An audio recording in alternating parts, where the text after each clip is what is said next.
You know, I think the divine has a sense of humor with the way it presents things to us. So today is the day that in Advent we celebrate joy. And of all the days in the world to have to be a minister and stand on a platform and do a talk about joy, this is a difficult time for that. And so I can tell you that this talk is going to be very different than it would have been had I written it the early part of the week. And so this idea of joy as and this is the key, the living remembrance of the divine is really important. This is a difficult topic to talk about on a morning when we're so aware of the collective sorrow on our planet. Our own children, the children in other places that are so tragically abused and have lost their innocence, people all over the world. I mean, our country has suffered a great loss, and I can tell you that this is something that is going on all over our planet in so many ways. And guess what? This loss is going on in our own life experience. Our friends, whatever, you know, our health, our illusions, our great dreams, we're all experiencing things that don't feel joyful. Is that the truth? In one way or another. Today we're acutely aware of this tragedy that occurred in our country, where our own president weeps from the podium. This is a sign of our humanity expressing. And so much of what we talk about when we talk about joy, it's kind of hard to make it fit today. You know what I mean? So we're not talking about the traditional definition of joy, you know, that pleasurable feeling, that happy feeling, that, you know, that sort of light thing, because I'm telling you something, not all of us are feeling that this morning, even though it is the holiday season, and even though we have lit the candle of joy today in our Advent wreath, there are some things going on in our collective consciousness, in our own homes, in our relationships, and even in our own bodies that are not joyful. I think you'll agree with me on that. Yes, I see some nods. And so today it's kind of a stretch to talk about joy. It's a little bit of a stretch. And so what I want to say is this, earlier in the week when we sent out our email before this tragedy, when we weren't so acutely aware, you see, sometimes we just sort of put things to the side, right? We sort of don't think about stuff.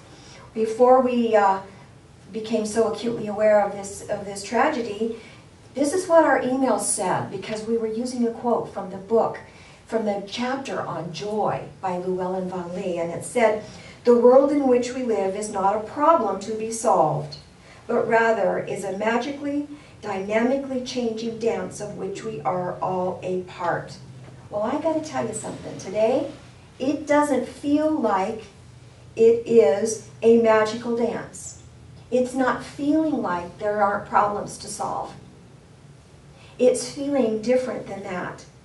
But the key for me here is, and this is important for us to remember, that everything can change in an instant.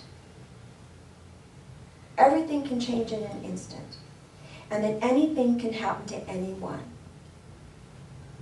And that's an important idea for us to have today, because what that means is that we have an inner job to embrace the complexity of our life experience in a way that allows us, like Glenda said, not to be paralyzed by what's going on, whether it's in the world, in our own country, in our homes, in our friends' lives, in our relationships with each other, in our own bodies, whatever that looks like, not to be paralyzed by that, but to embrace life as it is, with its complexity, with its confusion.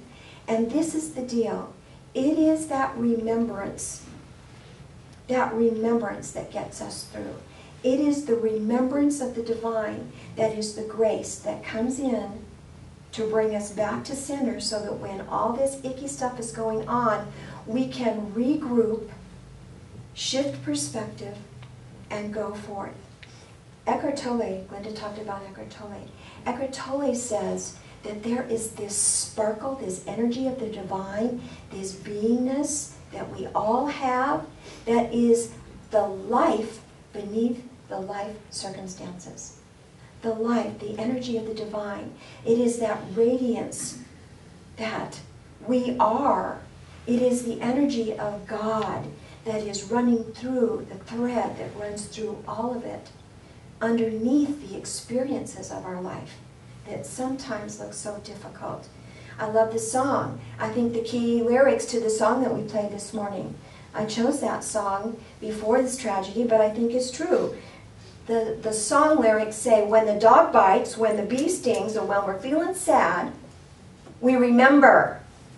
Remember who we are.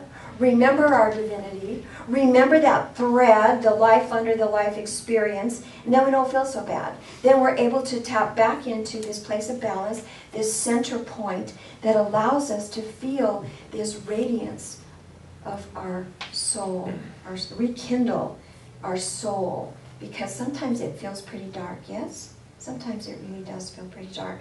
So that's the invitation. And this remembrance, the remembrance of the divine within all of it, is the grace that gets us through. That's the grace. The uninvited energy of the divine that comes in and lifts the experience and moves us through it. Rekindles. I love Llewellyn Van Lee's words around this. Rekindle the light of our soul when darkness seems to be all around us. Bring in the light. Rekindle the light of the soul. You know, the Buddhists teach, one of the main teachings of the Buddhists is that there are 10,000 joys, and along with those 10,000 joys, guess what? What is it? 10,000 sorrows, yes. I found a quote by Khalil Gibran, and I thought it was very powerful for what we're dealing with today. Joy and sorrow are inseparable. Together they come, and when one sits alone with you, remember that the other is asleep on your bed. So we always have an invitation in our life experience to hold in equal measure both and the joy of life and that appears very dark. And then move through our life experience with the capacity not to be overcome by the heaviness of that which doesn't show up as joy, by the part that is sorrowful, the part that is dark and heavy. So we move beyond this traditional definition of joy, this sense of happiness or pleasure or whatever, and we move into what Llewellyn Van Lee says, joy is life that is awake and alive and brimming with possibilities. Joy is life underneath the life circumstances that is awake, alive, and brimming with possibilities.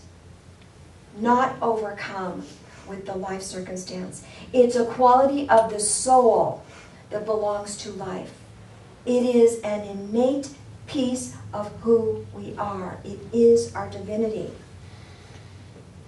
We don't have to be, it doesn't have to depend on anything. We don't have to wait around for joy to happen to us because it's an inside job. We get to bring joy to our experience, this aliveness that we remember to bring forth through our own inner experience and then shine that out so that we not only have a rekindled fire in our own soul, but we become that and carry that with us wherever we go. We bring that hope, that peace, that joy, that love with us in our walk in the world.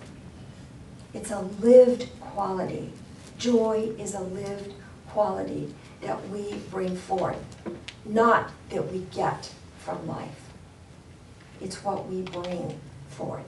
So I chose this PowerPoint this morning for two reasons. One, because we're celebrating Christmas season. We're also celebrating the great gift of light, the halo, the lights of the season.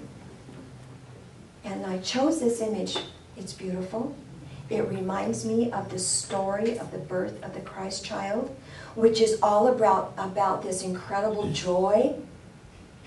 And then in the story of the Christ child, it takes only a few years for its opposite to show up. Those of you who are from the Christian tradition or know the stories of the Christian tradition, it doesn't take very long for that same mother to experience the ultimate sorrow when her son is crucified, you see. The both and. That's why I chose this picture. And I chose this picture for another reason, because did anybody see the father, Robbie Parker, the father of one of the children that was slain? And I was just astonished by this man's courage. And I chose this picture for Robbie Parker and Emily because this man brought forth remarkable courage in being able to speak from a place of inner joy about the beauty of his child's soul. He talked about how she would light up a room when she would enter it, that she was a source of love and kindness and support. He talked about comforting all the families, and guess what? The family of the one who did the shooting as well, and expressed great compassion for that. This is bringing the living remembrance of the divine into life. And that father went on to say, I'm not mad. I'm here to do what I can do. And so, this is Mother Mary and Jesus, and it's also Father Robbie and Emily. This energy of being able to bring forth this great joy and at the same time embrace the sorrow of the human condition. See, we're all going to have both sorrow and joy in our lifetimes. We've probably had a lot of both throughout our lifetimes, depending on how many years we've walked on this planet.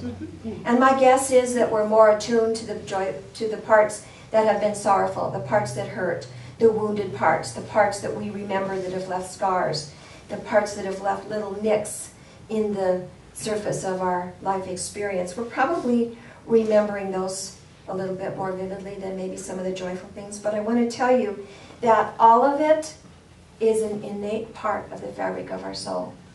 And the joy that we're able to remember and experience and notice is the remembrance of that holy spark that's within all of it, the divine. It is that living remembrance of the divine. And so our work is to be constantly available to this spark of divinity that's running through everything, just spontaneously available.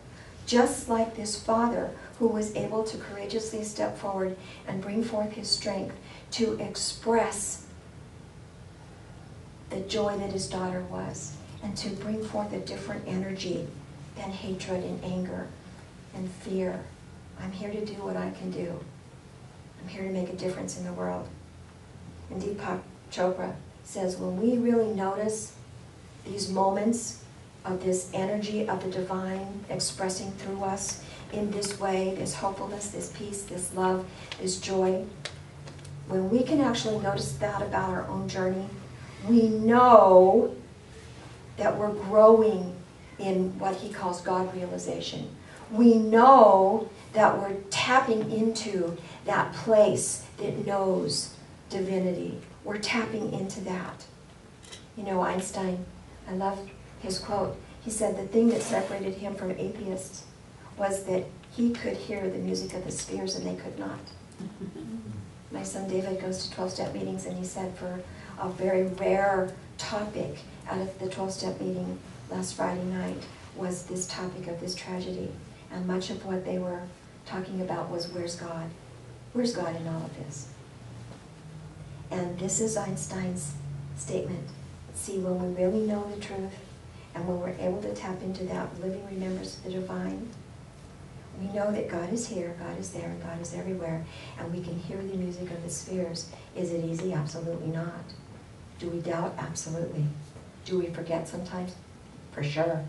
But we're invited to have this living remembrance of the divine so that we can actually hear the music of the spheres, see the sparkle of life beneath the life experience, the circumstances that show up. So here's how we do it.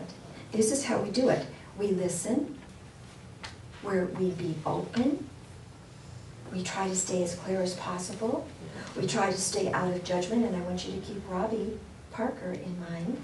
Stay out of judgment. We be empty. We empty ourselves of all concepts. And then the quality of this incredible divine joy that is part of our soul energy can come forth Don't wait for joy to happen to you. It's not about that. It's about bringing joy forth from within into your experience. See, like what Llewellyn Bunley says, our experience of joy is when we see, smell, taste, and touch the hidden promise of the moment, whatever it looks like. We find it within whatever is going on. And when we do that, then everything shifts, everything looks different. This sparkle that's underneath all this icky stuff in life starts. And you know what? This is the thing. When we can take that with us, we make a difference. When we go into the world and we bring an energy that's different, we recognize the sorrows. Don't get me wrong. We recognize the sorrow. But we can bring a different quality to our experience. And that lifts everybody. If I be lifted up, Jesus says, we're all lifted. That's our invitation. That's our invitation. It is this remembrance. That is the grace that gets us through this. So my invitation, take time to allow yourself to get quiet enough to hear the music of the spheres, to experience the sparkle of the divine beneath the life experiences, so that you can rekindle the light of your soul if you're seeing a lot of darkness or feeling a lot of darkness around you. Thank you for listening.